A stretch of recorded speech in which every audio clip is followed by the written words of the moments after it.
Welcome to The Lock Shop with Nielson and Hustler, powered by Coolbet Canada.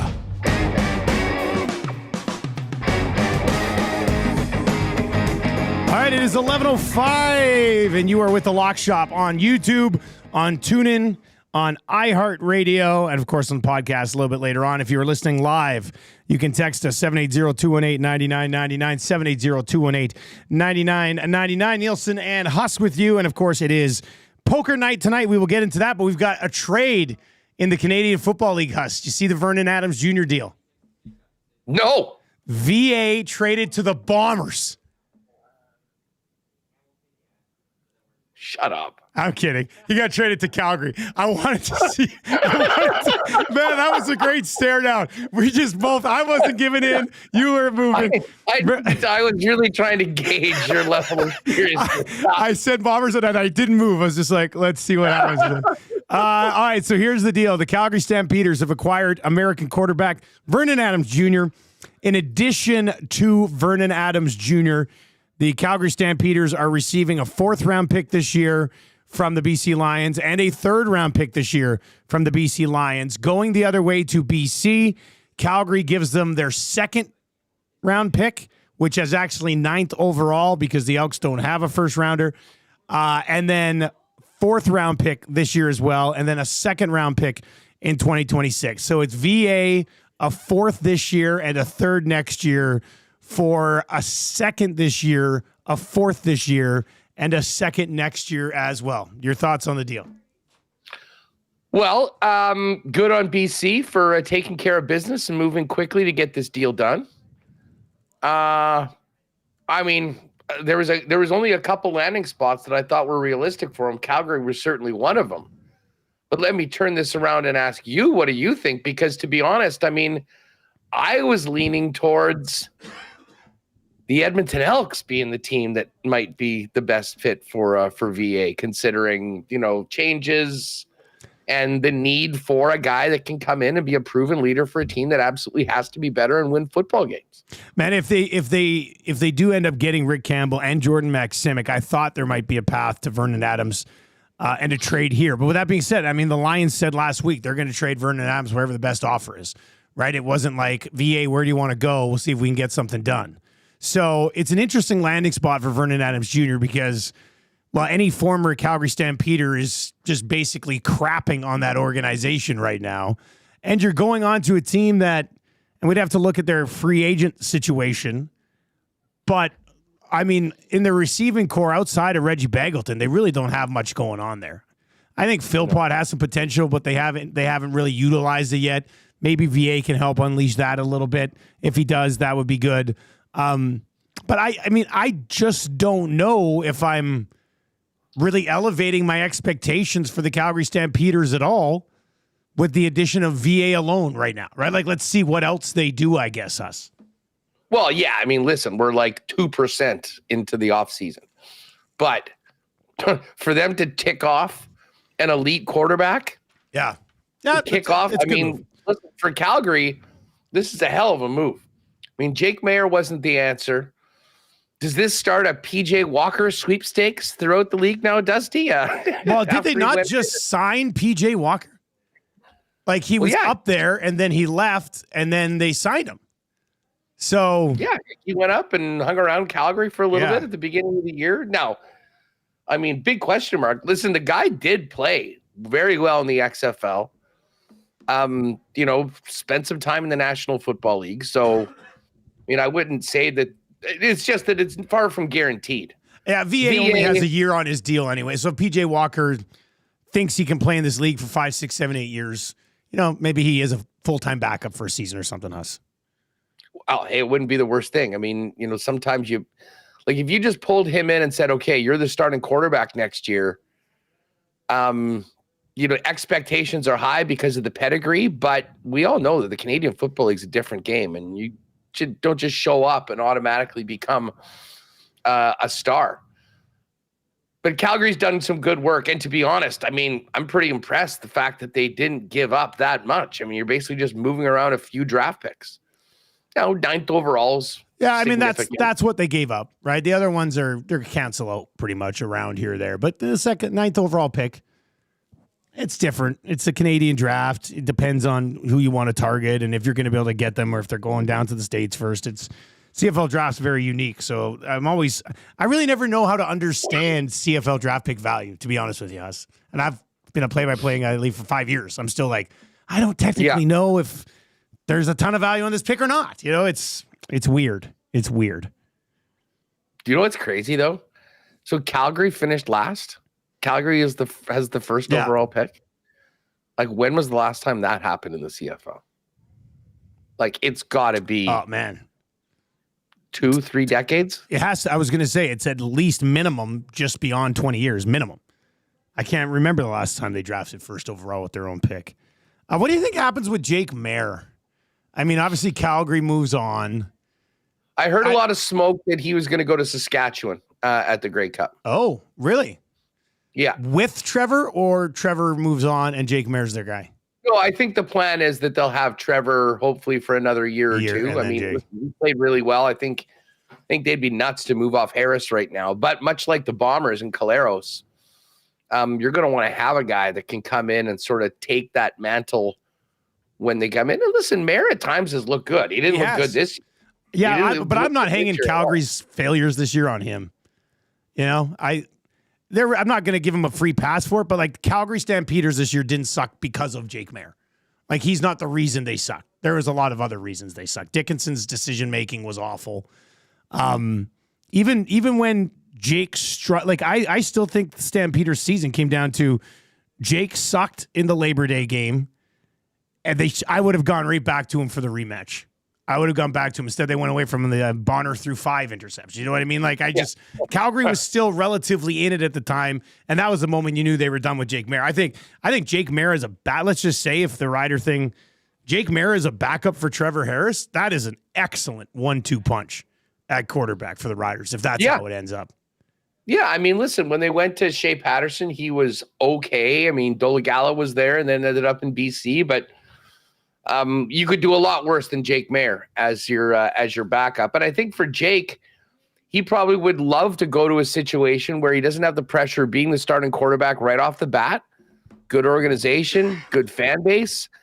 And I think he could probably gain quite a bit from being in the quarterback room with Trevor Harris and practicing and just try to get back to where he's been at times in his career with the Calgary Stampeders and keep it going in the CFL. So, and again, I just think of conversations at the media party and on Radio Row throughout the week that had come out, and some people that that have opinions that I respect seem to think that Jake Maier was going to end up in Saskatchewan. But I guess we will see. I mean, I think one of the tie-ins there too would be Mark Mueller, right? As the OC with there, familiar with Jake, so that would make sense as well. So, okay. All right. Well, we got some CFL news. I think it's going to be a very fun CFL offseason. And obviously, a Vernon Adams Jr. trade to the Calgary Stampeders is an excellent way to start the offseason and start the show. Today, we will get into the NFL from last night. We'll take an early look ahead at Week 13 lines as well. We've got a great Thanksgiving Day boost that we're going to get to in the National Football League from our partners at Coolbet as well. But it is poker night. Lock Shop Poker Series, event number 4. These have been a lot of fun. I think they've been successful. I plan on streaming at least as long as I'm in the game tonight.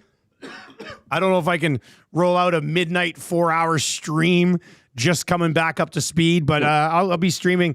I think Awanik joked. He said, "Oh, so you're going to stream for about an hour and a half, eh?" I was like, "Yeah, come on. I want to last a little bit longer than that." But if you've played in the Lock Shop Poker Series events, you know what we're talking about. You know how to get in. You download the poker software at coolbet.com, and you can go right now, download the poker software, search, go to tournaments, search Lock Shop, and you can register now. You can register later today. You can even register shortly after we begin. But very much looking forward to tonight. I'm assuming we'll have somewhere between 60 and 90 entries when it's all said and done, and settle in. And I'm targeting, I said it on my show this morning, I'm targeting Penner's Pancakes. He took me out last time. He's had a lot of success in this tournament so far. I think there should be a bounty on his head as opposed to our heads, but I'm going to try to get after him tonight. I can't wait. And how about that little nugget that Patty mentioned yesterday? Not only will there be the bounties on our heads that you'll get if you take one of us out, the top 2 finishers in this tournament are also going to receive entries into a tourney where, with a strong performance, you could end up in Costa Rica playing in some big Coolbet Costa Rica Poker Open. So I would actually love it. Like, whoever gets those 2 spots, it would be incredible if somebody from our Lock Shop tournament actually ended up turning that into. Can you imagine that? It would be amazing. That would be incredible. I mean, that would be a lot of fun. So join us tonight, and if you are playing in the tournament, make sure you go check out Edmonton Sports Talk later tonight. I'll be streaming and chatting with people for as long as I manage to survive in the tournament, and looking forward to it. It's a lot of fun. I mean, whether you win it or you make the final table or you get a couple hours out of it, it is a lot of fun. So we're very much looking forward to that tonight. So please make plans to join us for that one. 780-218-9999, 780-218-9999. Of course, you can hit us up over in the Nasty Chat as well, and hammer the thumbs up if you're watching over there today, and chime in on the comments as well, and we'll get to a few of those. Let's hit this boost before we dive into the game last night. Although it is Thanksgiving, south of the border, Coolbet serving up an irresistible feast for football fans here up north. Sink your teeth into the 50% profit boost on any NFL bet placed on the big day. So how do you redeem your turkey boost? You pick your bets from the eligible NFL American Thanksgiving games. Once you've selected an eligible pre-match parlay, the 50% profit booster will be available to apply on your bet slip. You tick the apply 50% profit boost box and you'll see extra potential winnings. Place the bet, enjoy the games. That's not that difficult to do. In fact, you can on the page, if you go to promotions at Coolbet and then click on the turkey boost, you can just click bet now right there, and that'll get you going. So it's gonna be fun, buddy. Got to take advantage of this. This is unreal. I mean, the 20% profit boost on the CFL was big this year. The 25% on weekends for NHL has been awesome. But a Thanksgiving Day, 50% boost, that's wild. I'm just looking, like, let's just, for example, let's just see how this works. Let's say these aren't necessarily the picks, but let's just say we're going to take the Lions to cover the 10. Yeah. We'll say the Giants +4 and the Packers. We're going to go with all 3 games, a 3-gamer. And so that's +645. So let's say I normally bet $25. So that $25 would normally pay $186. You add in the multiplier, it's an $80 bonus. Ooh. If you get that. So it's literally half of what the 2 win, like, is half of what you win, you'll get added on to it, essentially. Yeah. Yeah. That's exactly right. Yeah. The multiplier on this one for a +632 bet on $25 was $78.96. So I'm going to remove this because that's not necessarily my pick, so I don't want to blow it. But get your Thursday picks ready and bet accordingly and utilize that 50% boost. Oh, love it. It's great. Absolutely terrific. Unlike those of us who were on the under in last night's game, Huss. I think in our chat last night, I saw Patty saying he wants an international investigation into had you over. Yeah. The refs had you over. Yeah. He wants an investigation. I mean, that sucked. Come on. That was a killer. I was choked because all those stupid PIs ended up, like, Herbert was getting no yards. Yeah. Like, they don't count as passing yards. So, well, and Quentin Johnston did not help us at all last night. He had 3 drops, and the one drop when they showed how they had a block set out. I mean, that would have been. that could have been 50, 60 yards. Like, it just taken to the house. Yeah, that sucked too. I did. My favorite bet was Ravens -2.5, so that came through. I had a nice one, and then you'll remember my first thing that I threw out yesterday. What about Lamar at +200 to get in? I was thinking about you while he was running that in Yeah, I was like, damn it, look at this. How's it going to hit this? And I had him over 1.5 touchdown passes. He hit that too. Exactly. That was nice. Yeah, we were just sort of stuck on that passing number for Herbert through the fourth quarter. Fun game, but yeah, to lose the under in that fashion was cold, man. I mean, the game was over. It was a complete garbage time play, and a lot of it just came from PIs and whatnot. But listen, kind of what I thought for the Ravens, although I really was impressed with the way the Chargers started. Couldn't believe they hadn't allowed more than 7 points in the first half all season. Like, and I got to tell you, and this is a Chiefs fan, everyone knows, like the AFC West is still the Chiefs. Yeah. But moving forward into these next few years, the Chiefs have the benefit that they've been so good. Guys want to come and play there, and they're able to put the roster together, maybe with some lesser price guys that you normally get.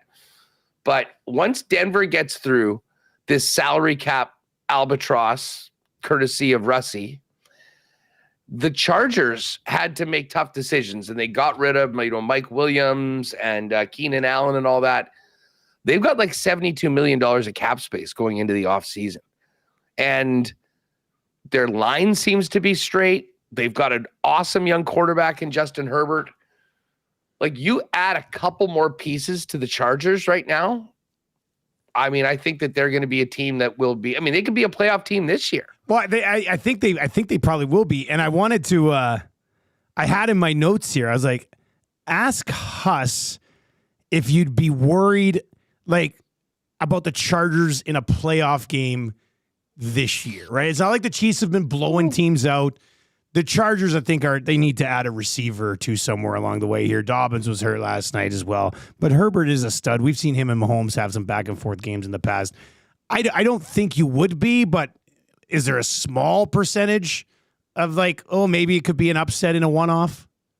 Are they there? I mean, I've got a lot of confidence in the Chiefs in the big games in the playoffs. I mean, they haven't lost a playoff game in 3 years. It takes a lot to knock them out.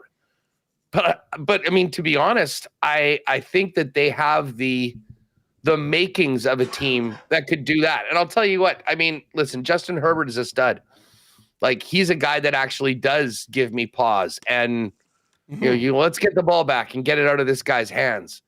I think it's more likely in the next 2 years that they become legitimate more contenders.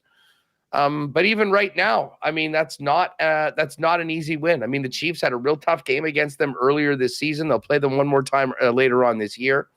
And at the same time, I'm going to put Denver in this group. Like, we saw how tight Denver played Kansas City 2 weeks ago when they had to block the kick. And man, what a devastating loss that is for Denver. I mean, when you think of it, if they get that win, the Chiefs are 9-2. Denver would be 8-4 right now. Now, hey, whatever, they lost. They still have the 7 wins. Miami's happy about that because if you think that Miami still has any life whatsoever at 5-6, they have to catch one of Baltimore, Chargers, or Broncos, who all have 7 wins. If the Chargers had won last night, I guess that would have left Baltimore. That would have left Baltimore in that spot. But Baltimore is 8-4 now. Chargers 7-4, still a really good record. So I don't know. I mean, we're going to get into this over the next couple of days with this Miami at Green Bay game. I mean, Miami pretty much needs to go in. I mean, they've got 4 very winnable games. And then they're at Green Bay and they're home to San Francisco. And we'll see what is the story with the Niners by then. I mean, like, the Niners have to go to Buffalo this week. Obviously, they've got these injury concerns, but if they lose, I mean, they're 5-7, and that could pretty much be it. I mean, like, I don't think the Niners are running the table. Although, what do they have? They got Bears, Rams, at Dolphins, home to the Lions. Lions are going to need to win that game. So I won't rule out the 49ers just yet, but I think both Miami and San Francisco have massive challenges this week if they want to get into the playoffs sitting here at 5 wins today. With another week behind us, and we will take an early look ahead to week 13 odds, but with another week behind us, it does mean we have a reset on the futures, and there's some interesting ones to look at here. Regular season MVP, 5 have separated themselves. Josh Allen is the favorite right now at plus 130. Lamar Jackson plus 250. Saquon at plus 450. And that's kind of almost a tier in its own. And then you've got the quarterbacks of the two 10-1 teams, Patrick Mahomes and Jared Goff, rolling in next there. Huss, where's the value? What's the value play on that board right now, do you think? Well, listen, I don't think there's a lot of value per se at plus 130, but I mean, I certainly agree that Josh Allen's the front runner. He's the front runner. Be the MVP. Like, Lamar's had some great games. I mean, he's looked good on prime time like he did last night. But there's also been some games where he hasn't been particularly good, and the Ravens haven't looked particularly good. And I think that's going to hurt his case almost as much as voter fatigue for the fact that he's won 2 recently. To me, this is the year that Josh Allen wins it. I mean, Barkley at plus 450 is kind of intriguing. Like, if Philly keeps rolling the way they are, and he's like let's pull this up right now. What's his? He's at like almost 1,400 yards, I think, rushing. He is at 1,392. Wow. Yeah. So, and have they had their bye yet? Philly. I think they did. So that means, yeah, the Eagles are 9-2. They have had their bye because they played one less than the Commanders. So that means Saquon's got 6 more games. He's on a pace to smash 2,000 yards.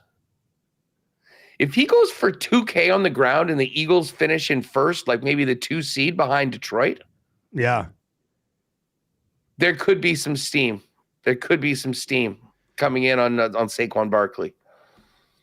And listen, I say this with, like, I think Josh Allen has been unbelievable. And you think about the guys that they lost, and they're sitting here at 9-2, which is their best record in the Allen era in a long time.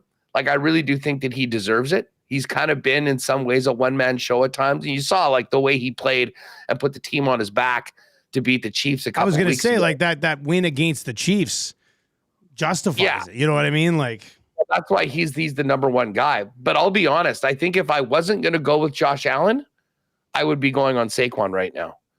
And I mean, listen, if he gets to 21 or 2,200 yards, I think people are going to have to think long and hard about making Saquon the MVP. Plus 450 is where it sits right now. I want to get to this one because Bronco Nick over on the Nasty Chat says, guys, I've got Bo Nix at plus 1,300 for the Offensive Rookie of the Year. He now sits at plus 130 as that has tightened up big time. Jaden Daniels minus 167. Bo Nix plus 130. Then you get to Williams at 35-1. Brian Thomas at 35-1. Brock Bowers is at 40-1. He should be in at least that 35-1 group as well. The number of receptions he's had this year is just insane. But do you sprinkle Bo Nix at plus 130? I mean, trending in one direction. Well, not necessarily just Jaden Daniels. He had a pretty good game this last week, but the Commanders kind of trending in the other direction right now as opposed to the Broncos. And these are the two guys who are going to be steering that ship. What do you think about Bo at plus 130? Well, listen, I don't know if you saw the last few minutes of that Cowboys Commanders game, but if Jaden Daniels doesn't go nuclear in the last 3 minutes, these numbers could be reversed. Like, I played Jaden Daniels in fantasy, and I think he had me 31 points or something like that. I got 32 from him. He had like 6 points with 5 minutes left in the game. I mean, it was nuts. He had a running touchdown. He had the octopus. He had the running touchdown, yeah. Because he got the 2-pointer as well. Had a couple interceptions. And then the 85-yarder to McLaurin, which was bang, 15 points. I mean, right added to the total. So, but man, Daniels a few weeks ago was minus 2,500 to win that award. Perfect reason why you don't sit on those massive chalky numbers. It does seem like it's a 2-horse race, but Brock Bowers should be more in this conversation. Well, yeah, like I would have Brock Bowers ahead of the two guys at 35-1. I'd have Brock Bowers. Yeah, I'd have Brock Bowers in like the 15-1 range right now. Like I think there's a chance that he could still win it. Prior to this last week, I'm pretty sure he was second in receptions in catches to like Jamar Chase or stuff. Like he's had that type of season. And it's been tough to do it considering the situation that his team's in right now. Like lone bright spot offensively for that team. And I think there could still be another big game or two coming down the pipe for Bowers. He's tied with Cortland Sutton at 744. He's actually has one less game played. He's 3 yards behind Amon-Ra St. Brown, Jackson Smith-Jigba. And then if you just go to receptions. Yeah, what is he in catches? He's number 2 in the league behind CD Lamb. Yeah, like that's insane. On 20 less targets. Yeah. Now, here's the thing.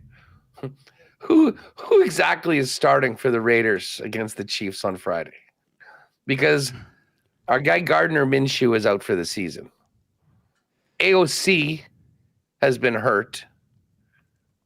And in all likelihood, we're getting I'm just trying to think of who the well, I was looking, I was listening to some fantasy podcasts, and they were talking about O'Connell, but how long?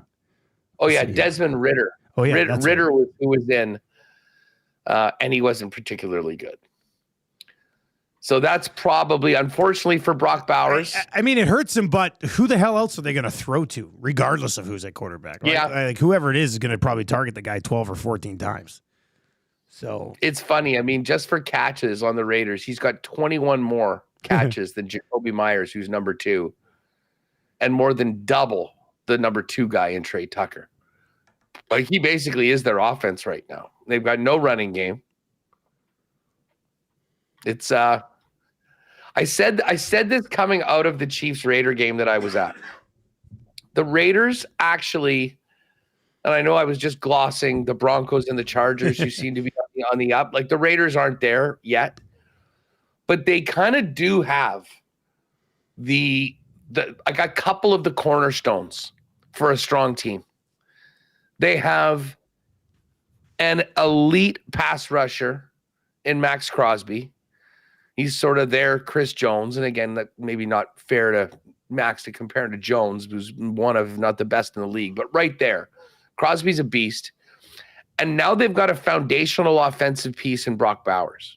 He is the real deal. And, barring injury, he should be 90, 100 catches, 1,500 yards, 12 to 15 touchdowns if they get the strong quarterback play. Now, they're terrible this year. I mean, they're going to be a top pick. Now, forgive me for not being all in on the Shadur Sanders hype. I cannot help but think that this is going to be more problem than it's worth come NFL time with Dion and just the way they go with their business. But if it's him or somebody else, if they actually get a good quarterback on a rookie deal, they might actually be able to start challenging the rest of the teams in that West. But I love Bowers. I think Crosby's awesome. They've got a few other players on that team. Tom Telesco's got a lot of work though to do to round out that roster, and most importantly, figure out who the quarterback is going to be to take them from 3-14 or 4-13 or whatever they're going to end up this year to being a team that can be in the mix for a wild card. The other future that I find interesting is the coach of the year. And I remember at the beginning of the season, I was like, man, Dan Campbell's getting no respect. He's outside the top 15 in this thing. And you made a fair point. The coach of the year usually goes to new guy or guy who takes team and turns them around in his first year. And I think there are some guys that fit that bill that are sitting here and we're looking at them. But right now, Dan Campbell's plus 175 to win coach of the year. O'Connell plus 350, Jim Harbaugh plus 450, Sean Payton 6-1, Tomlin plus 650. Then it falls off down to the 12-1 with Jonathan Gannon. But Huss, what do you think of those 6 names that are, or 5 names, I guess, that are sitting there in the mix for Coach of the Year. It's cool to see MCDC up there as the leader. KOC was like even money after the Vikings started the way that they did. And like, it's kind of funny. People have forgot about Minnesota. I mean, they've had a couple of less impressive wins, but I mean, they're 9-2 right now. They're still just 1 game back at Detroit.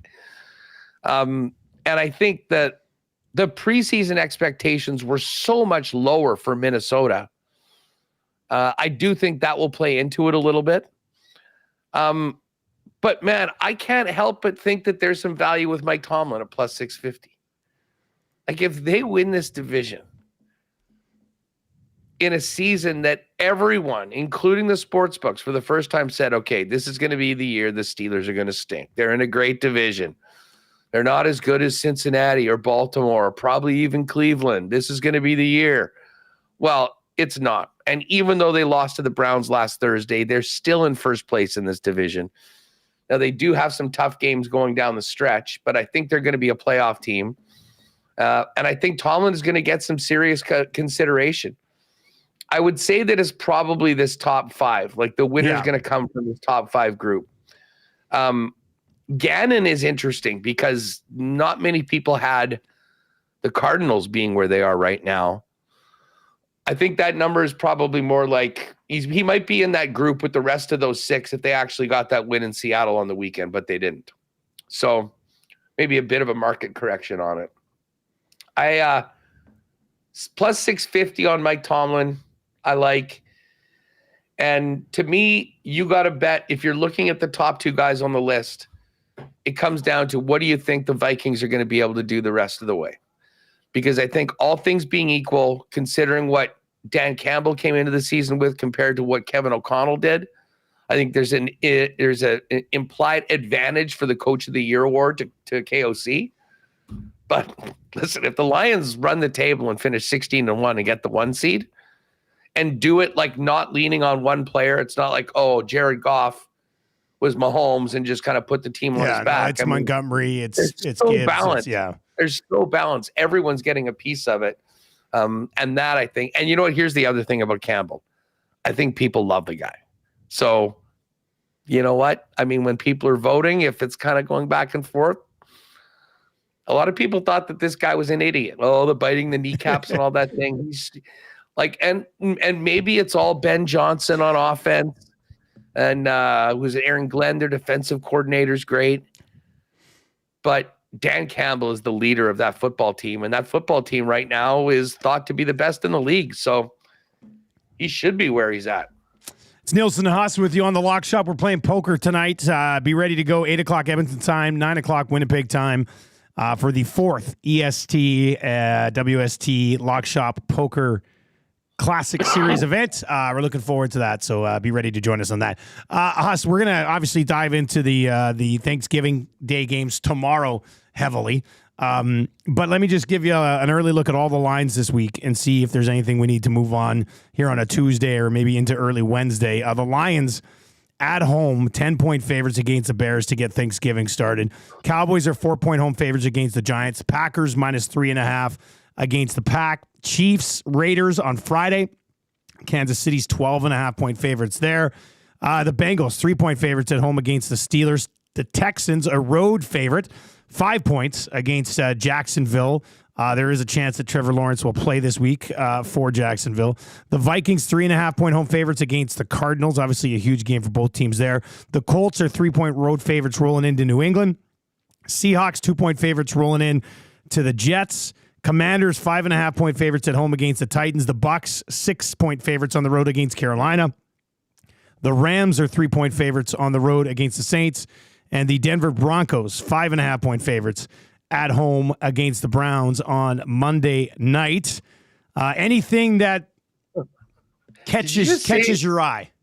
Yeah, that the Browns are on prime time again this week. It's Denver, Cleveland. At least they've got Jameis Winston. He'll do some fun. He'll get mic'd up and he'll do some fun clips. That's That's quite the game. And then they couldn't flex that Cincinnati. Cincinnati's got a game coming up on a Monday night against, who is this one? Yeah. Not this week, but the next Monday nighter is Cincinnati at Dallas. Dallas with who's left. And get this, they wanted to flex it, but the NFL said they can't because that's the one they're doing the alternate Simpsons broadcast. And there's been so much work with doing the characters of the players on these two teams. Suck it up, football fans. You got to watch Cincy and Dallas in prime time in a couple of weeks. So that's funny about the schedule. As far as the games go, listen, I'm not surprised that the Lions are a double-digit favorite. I think by the time we get to kickoff on Thursday, that could very well be like 11 and a half. Tough spot for the Bears going into Ford Field. I see the Giants. Oh, it's moved. It moved in like the last minute. 3.5. Yeah. It was 4 120 seconds ago. Now it's 3.5. But the game that I'm really interested in is this Miami Green Bay. And I do see it's plus money. What is it? -3. -3, -120 for the Packers. 3.5, it's even money, or plus 101. My biggest question is, what is the weather going to be in Green Bay on Thursday night? And as I pull it up, high of 0, and it looks like there's going to be some snow. There's going to be some snow. That is perfect if you like the Packers. Tua and the Dolphins, they ain't built for this. By the way, do you guys have snow in Edmonton yet? We didn't until started last Thursday, and then by Sunday morning we had about this much. So yeah, we got snow. We got snow. It came down pretty heavily over the weekend. So winter is here. I was saying it on my show this morning though. I don't know. I like bundling up in the winter. I like going out to the grocery store and earning it a bit. You know, I don't mind. I don't mind winter, buddy. I like it. I tip a little bit more on my skip the dishes orders just because the guys have to work a little harder. It was crazy though. We've had this unbelievable fall into early winter. And you guys got snow though, don't you? We just got it basically yesterday. Okay. Lots? Yeah. Same type of thing? No.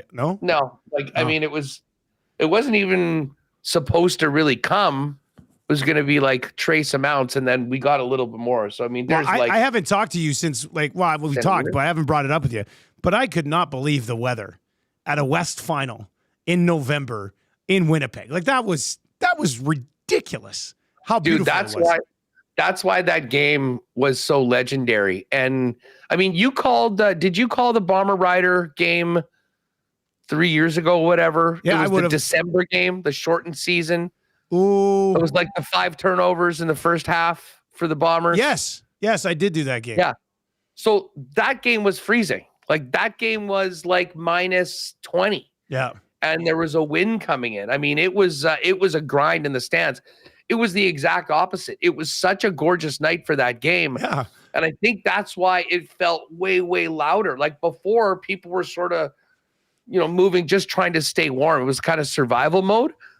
The game that you're talking about this year was so glorious that, I mean, it just amped everybody else up. There was way more energy in the building because it was so nice. And obviously the team took care of business. So it'll be good. But yes, as far as I know we got a little sidetracked on snow. Sorry about that. I do think that weather forecast is a good thing for the Green Bay Packers. Although, for Miami, I think listen, first of all, they're desperate. They have to have this win. Now, we're not talking the -30 that it was in that playoff game last year. And I would say from Mike McDaniel's perspective, I know he'll be saying to every one of those guys, we need to prove to people we can win outdoors in less than Miami-like conditions. If not, we're never going anywhere. So it does make for it. And I love the fact that this is the matchup, the late game, because, I mean, the first two, listen, the Lions are great to watch no matter what, but they're a massive favorite. And I mean, the Cowboys-Giants game, I mean, thank God for sports betting and point spreads, because otherwise, why the hell would anybody watch this game? There would be no reason. There would be no reason at all. All right, we're going to get to more football tomorrow. Obviously, we got the 3 Thanksgiving Day games on Thursday. We'll give you all of our picks for that. Pat's going to hop on tomorrow, help us sort out those 3 games. Yeah, go ahead. One quick thing, and Jake's going to come on with me tomorrow, I think, or jump on. I guess you're going to be here tomorrow with both of us. Yeah. One other thing that I had been asking for that they now have up in the futures is the number 1 pick. And that was you that brought that up. Hey, I noticed that this morning. Yeah. Regular season worst record.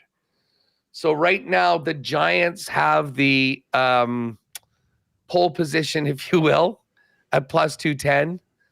Raiders at plus 240. Jags 4-1. Pats and Panthers 8-1. Browns 10-1. Titans 15-1. Jets 30. Bears 100. Cowboys 125. So as much as we're going to be focusing in on the playoffs, I love the race to the bottom in the NFL every year. So we're going to kind of handicap the schedules tomorrow and get a little bit more into that. But if you have been like me and wondering when that market will be up, it is up right now over at coolbet.com. Oh, one other thing I should mention while we've got the futures here. Yeah. Kind of a big move, and I think this might be time to get in. If you like, Jared Verse has been the clear favorite for the defensive rookie of the year all season long. He's at just a bettable number right now. Like this exactly. It's come back to minus 143. Now Kenyon Mitchell is now up to plus 250. Braden Fiske at 9-1. Latu from the Commanders, he's actually been awesome. He's at 15-1. But if you were kind of waiting, because I think at one point he was like minus 400 or something like that. Like he was running away with it. You put it perfectly. It's now at a bit more of a bettable number. So if you do like Verse to win that, get it on. Just 2 games in the National Hockey League tonight. But Huss, last night, the Winnipeg Jets. I mean, we're sitting back here in Edmonton just watching this week. But the Winnipeg Jets last night, Hellebuck was terrific. But another win against a really good Minnesota Wild team. I mean, they just keep on clicking. I am in such a good mood. WST is going to be so fun. Like, always fun not the win and everything like that, but especially fun against the Minnesota Wild. They are such clowns. Like, did you see the second goal, the winning goal, how it happened? So they take a run at Hellebuck. Iafallo goes in and gives a guy a push or whatever. And Eriksson Ek and Trennan both sort of get tied up with them. And Neil Pionk realizes this, jumps up into the play. It's basically a 4-on-3 all the way around. Nino Niederreiter, sick goal. I did see that one, yeah. He sort of laughs at these guys. Like, they just get completely... Hellebuck is in their head so badly. They were unglued. They were trying to get to him. He made 38 saves in the first 2 periods. Now, I do think that the shot clock guy in XL Energy Center was a little trigger happy. But the thing that was the best part about it is that you could say that Hellebuck had really given them the opportunity to be up 2-1. They absolutely dominated the third period. And that, it's a little different than hanging your goalie out there for 60 minutes and telling him to win that game. Now, was he the first star? For sure. Although Iafallo gave him a run with the 2 goals. Like, he scored 2, and the one that he didn't score was the one that he, in a lot of ways, created and made happen. But they're finding ways to win in different ways. And the way that they took over that game, like the Wild for those 39 shots, Dusty, didn't get a shot in the third period till the midway mark of it. Really? So it was a really, really impressive game. And you know what? And this speaks to the depth of Winnipeg. First line didn't do a lot. Second line, not much. That was a game they won with their defense, their goaltender, and their third and fourth line. I was just checking ice times before we started off. The Jets' fourth line played 13 or 14 minutes. I can't remember a fourth line in an NHL game that played that much. That's I mean, you're talking about completely rolling 4 lines, and all the good things happened in the game, usually when Lowry's line was out there or Iafallo, Barron, and Kapari. So exciting time. Nice to stick it to our rivals. And Jets move on now. LA Kings tomorrow night, who are struggling. And then Vegas on Friday. And then Dallas on Sunday. The Stars will be ready for that game after what the Jets did to them in Winnipeg I guess the same day as the West Final. Just 2 games tonight. Boston Bruins at home to the Vancouver Canucks. Jeremy Swayman will start for the Bruins. Lankinen in net for the Canucks. Samuel Montembeault will start for the Montreal Canadiens.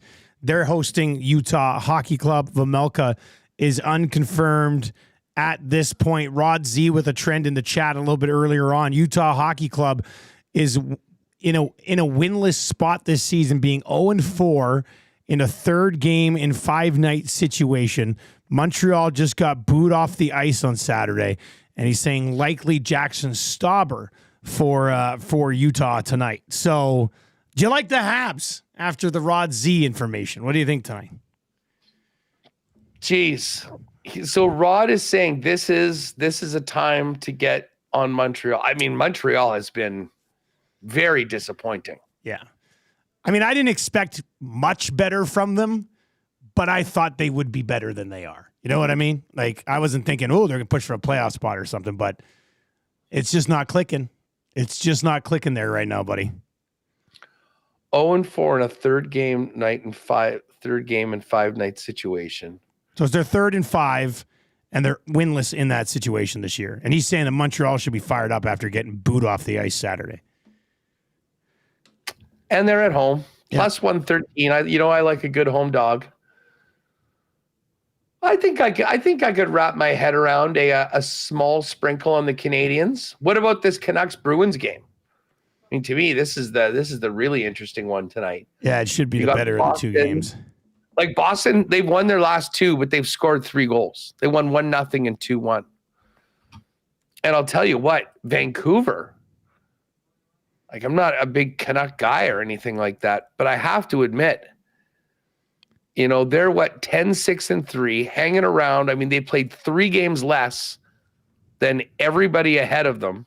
They're only 1 point back of Oilers, 2 back of the Kings, 4 back of Calgary. And they've been doing it with Elias Paterson being MIA, and now JT Miller. JT Miller, yeah. So I'm actually impressed with the resiliency of Vancouver so far this season. And just looking at them, they got that win against the Sens. They lost 2 before at home. I mean, like, lately they've sort of just been 500 over the course of the last couple of weeks, but they have been dealing with a lot. Where are you at on this? I don't know. I mean,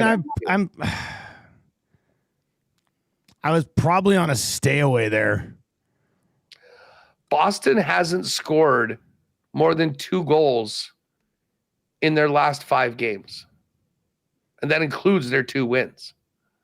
1-0 and 2-1. Like, I just have a feeling there's a little bit more offensive pop for Vancouver. They've only scored 3 in regulation twice in their last 10 games. Oh, and Brock Besser's back tonight too. Thank you for reminding me, Chris G. Here's Rod Z. Canucks with 2 days rest are 4-0 this season and 3-0 on the road off 2 days rest. Are we looking at and Canucks to win as they are 7-1 on the road this season? Will be up to stick it to Boston 2 for DeBrusk. That was sort of where I was feeling coming in to this one. I was kind of feeling Vancouver. We want to just bang out like the all-Canadian. The all-Canadian 2-game parlay tonight. I mean, we might as well. It's going to be, with the Habs being plus money at home, only plus 113. Canucks plus 103, plus 332. Pre-boost. 2 dogs. Let's do it. 2 Canadian dogs. The Canadian dogs are barking. Do they? Let's see. That might knowing. Oh no, there's nothing in the exclusives yet. I know. I already looked. I went and checked too. I figured there might be like an all Canadian option there, but I don't see it anywhere. So, well, I'm sure we can get that thrown up in the combo cards, to be honest with you. We've got points from the point, Hughes and McAvoy and Michael Matheson for tonight. And the Lamplighters, Cole Caulfield and Pasta. it's coming up on Winnipeg Sports Talk, buddy. Oh, big victory lap at the expense of the Minnesota Mild. Just victory lapping everybody this year. What a show. It will be Sarah Lesky's going to jump on. We'll wrap with Sarah. Always fun to have her on the program. Ken Weeb from the Free Press. And we'll actually talk a little prospect stuff with Shane Malloy. Always like having Shane on the program. He's looking at a bunch of the draft eligible players at a tournament that's coming up. We'll also get his thoughts on where some of the young draftees, how their seasons have gone so far. So it'll be a good one. And then tonight we'll see all of you on the internet streets here. Coolbet.com, poker, download the app and enter the Lock Shop tourney. Search Lock Shop once you get into tournaments. Come and get us. $100 bounty. Time, Edmonton time, 8 p.m. Huss, what avatar do you use? I think I've got a guy with the wrestling mask. Oh, yeah, you do have a guy with a wrestling mask, yeah. I think I mix it up throughout the tournament. I had a guy with a ball cap, and then I think I went to the cowboy for a bit. That's fun. It's a good time. I'm looking forward to tonight. Should be a lot of fun. Lock Shop Poker Series event number 4. Join us tonight. We will chat with you online a little bit later on. Huss, have a good show today, buddy. And we'll chat with you tomorrow on the Lock Shop. 2 guys in the goalie coming up next right here on Edmonton Sports Talk. If you're listening on TuneIn or iHeart or at EdmontonSportsTalk.com, quick dose of Whale on the Wolf, then myself, Gager and Cass, talking all things Oilers and the National Hockey League. And if you're on YouTube, turn on autoplay. It'll take you right on over. Talk to you in a couple minutes on 2 guys in the goalie.